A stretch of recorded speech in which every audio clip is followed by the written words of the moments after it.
Good morning. Jack O'Malley with you this week on a Thursday morning. Things were hopping here yesterday, and again, I wanted to wait until I knew exactly what happened yesterday before I gave you my report. Today is going to be busy, but probably a little quieter than yesterday. So here's what happened if you haven't heard. Of course, we all know that gasoline is on the rise.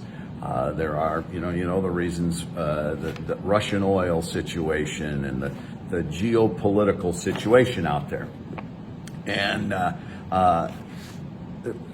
we're at record prices right now. I think it goes back to 2011, the last time they were even this high in the state. As of last I saw this morning, maybe it'll be different, but $4.25 a gallon. And it's expected to continue to rise. So 2 days ago now, the governor and 5 other governors sent a letter to President Biden asking him to suspend the federal fuel tax, which is at 18 cents a gallon. So yesterday, we, the House of Representatives,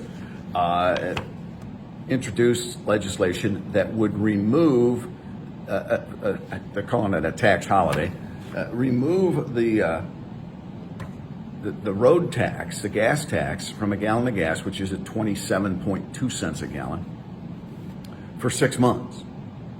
And there's been a lot of, wailing and gnashing of teeth. And I get it, because as soon as we had that vote, I had to go across town a little bit and talk to the County Road Association as chair of transportation. And our county roads get 50% of their funding from that gas tax. And so they're a little nervous, right?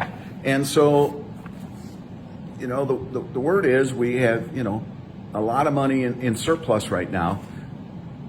We can backfill that money from the general fund. It's $720 million, I believe it is in that 6 months, that would not be going into the transportation fund. We're saying it's going to be tight, but we can backfill that. But we're going to be giving the people of Michigan a break. Is it perfect? No. But it's an opportunity to say, we hear it, we get it, here's an opportunity. Well, the governor's not real happy about that. And we'll see. It's got to go to the Senate. I'm sure it will probably get passed out today and to her desk ASAP. So we'll see what she does. Right now, she is signaling that she is not going to sign it. She's not happy. She doesn't like the backfill idea, et cetera, et cetera. But, gas is an interesting thing. In my many years in the media, I've followed it. And gasoline is a commodity. I'm speaking now in general terms, normal days. Gasoline is a commodity. And so it's on the world markets, and the price has always fluctuated. And gasoline is one of those things that affects everybody. And whether they're putting it in their car, they're putting it in their motorhome, they're putting it in their boat, they're putting it in their lawnmower, it affects everybody. And so it is a very emotional thing. And I think we as legislators need to understand that. And as this moves forward, there's not a lot we can do about the price of gasoline, right? Putin and Biden and the folks in Germany have more to say on that, right? But at least this is something we can do. And it's going to positively affect, even if in a small way, everybody. And so I think that's important. And we've got the money.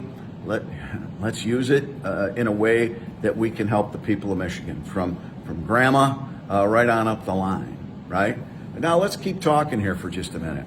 The other thing we did yesterday was we passed a resolution asking the governor and the attorney general to stop their lawsuit on removal of Line 5. I've been through this before, but I'll go through it again.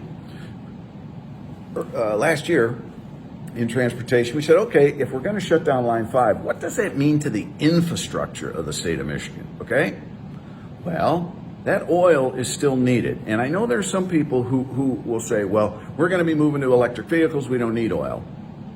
Well, we're not with electric vehicles just yet. They're still a few years off, right? And so gasoline is still a much needed commodity. And here's the thing about oil. It's not going away. It eventually might not be the main fuel for our transportation purposes, but I don't think they're going to have battery powered 747s. So they're going to still need jet fuel. That's petroleum. Diesel's going to be needed for a while because trucks, batteries are pretty heavy, but also that computer you're using, the phone that I'm doing this with, the electric vehicle that's going to save the world, has petroleum byproducts in it everywhere. The chips that we're short that go in cars have petroleum byproducts in there. So if you think just shutting down Line 5 is going to save the world and we can get rid of oil, you're not paying attention. You don't really understand what oil is used for. Oil has become it's almost the wonder commodity because we can use it in so many things. Plus, if we shut down Line 5, that oil's not going away. So we got to move it. And there have been studies that say that's going to take 2,000 tanker trucks a day. That's 3 tanker trucks every mile from Toledo through the Upper Peninsula, 24/7, moving those millions of gallons of oil, right? You don't think that's an economic disaster waiting to happen? A spill, not to mention all the carbon and everything that those diesels would be throwing out into the atmosphere. We don't have enough rail tanker trucks. We don't have enough trucks, but we don't have enough tanker rails. And do you really want an Exxon Valdez cruising up Lake Huron? Think about it. So we had a resolution that says, please, just put it in your pocket and walk away. Let's get the tunnel built. Let's take that line off the lake bed, which everybody says, yes. Put it 100 feet under the lake bed. Now guys can walk up and down it, knock on it, look at it. If it springs a leak, somebody says, it's leaking. And if it does leak, it's in a tunnel. It's not in the water. Line 5, the tunnel for Line 5, is the poster child for common sense. I'll just leave it at that. So, you're going to hear a lot of talk today in the news. We are asking that we suspend for 6 months the gasoline tax in the state of Michigan. That's 27.2 cents a gallon. Is it going to, save the day if we go to $4 or $5, $6, $7 a gallon? No, but it's going to make a little bit of difference, and we're trying. The governor is opposed to it. We'll see it. Should the feds suspend it too? Yeah, we've been handing out money like it was candy from the feds. Let's do the same on and backfill the federal side too. There you go. A couple other things. Oh, wait a minute. I just talked over my notes. A couple other things that I think is interesting. The Attorney General, Dana Nessel, her office is asking the Michigan Supreme Court to overturn its 2020 ruling that the state's 1945 Riot Act, remember that during the pandemic? That gave the governor the power to issue a rolling emergency, or she thought gave her the power to rolling emergency, without legislative approval, that get revoked. Just wanted to let you know, our Attorney General. And then this, let's end on a slightly lighter note, but it isn't a lighter note. The good people at Mears News Agency, I quote them from time to time. They're a Lansing-based, kind of in the Beltway type. They watch what's going on in Lansing, and somehow they came up with an idea. Hey, let's, everything seems to be a crisis. How many crises do we have out there? So they did a search, and they came up with a list of things that have been deemed a crisis by somebody. And before I go into this, I've said this for a very long time. We as a country are getting soft, or we're already there. And We are afraid of our own shadow. And what I mean by that is, years ago, I would hear people say, it's where it started to hit me. I'd hear people say, oh, that's scary. No, it's not. It might be stupid. It might be goofy. But it's not scary. Scary is when you're walking down the street and some guy jumps out in front of you. Ah, that's scary. Right? If you watch television, watch the ads. Basically, everybody is selling you something that will keep you from dying or fix whatever, because you're obviously in trouble. Everything we do, all our messages are, you're in trouble and you need help. No, we need to be self-resilient and buck it up. Right? Doesn't mean we don't need help from time to time. But you know what I'm saying here? We've become this, everything is going to get us. There's a boogeyman everywhere. So with that, I read this and I was laughing. I'm going to read you part of this.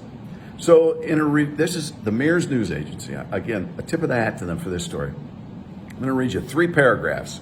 I don't like to just read to you, but I'm going to read these 3 to you.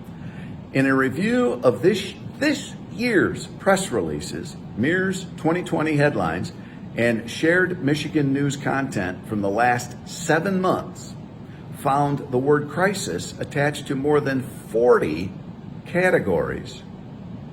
The term was used to describe the state of political polarization, opioid use, parental jurisdiction over education, the supply chain, the economy, inflation, the Ambassador Bridge blockage, COVID-19, the teacher shortage, healthcare worker shortage, also crisis in gun violence, nursing home care, mental health, excessive nutrients in the Great Lakes, our climate, Benton Harbor water, Flint water, public safety, microchips for automobiles, road funding, our democracy, affordable housing, immigration, catastrophic care, school bus driver shortages, election accessibility, and public health.